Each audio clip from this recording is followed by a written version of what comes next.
Christmas new year പ്രമാണിച്ച് ക്ഷേമ pension വാങ്ങുന്നവർക്ക് സന്തോഷ വാർത്ത. ഈ മാസം തന്നെ 2 മാസത്തെ ക്ഷേമ പെൻഷൻ കൊടുക്കണമെന്നാണ് സർക്കാരിന്റെ ഇപ്പോഴത്തെ തീരുമാനം. ക്രിസ്തുമസിന് മുൻപ് തന്നെ എല്ലാവരിലേക്കും ക്ഷേമ പെൻഷൻ എത്തിക്കുവാനാണ് സർക്കാർ ഇപ്പോൾ തീരുമാനിക്കുന്നത്. അതുകൊണ്ട് തന്നെ ഉടൻ തന്നെ വിതരണവും ഉണ്ടായിരിക്കാം. ഇനിയിപ്പോൾ ഗവൺമെന്റിന് എന്തെങ്കിലും സാമ്പത്തിക പ്രതിസന്ധി ഉണ്ടെങ്കിൽ മാത്രമേ ഒരു ഗഡു പെൻഷനായി മാറുകയുള്ളൂ. ഈ വർഷം ഇനി ഒരു രേഖയും കാണിക്കേണ്ടതില്ല.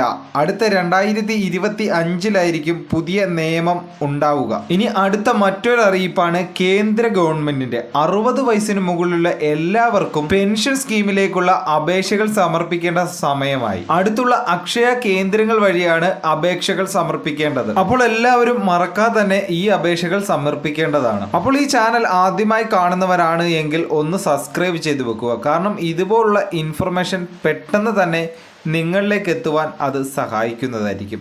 അപ്പോൾ നമുക്ക് അടുത്ത നല്ലൊരു വീഡിയോയിൽ വീണ്ടും കാണുന്നവരേക്കും ഗുഡ് ബൈ.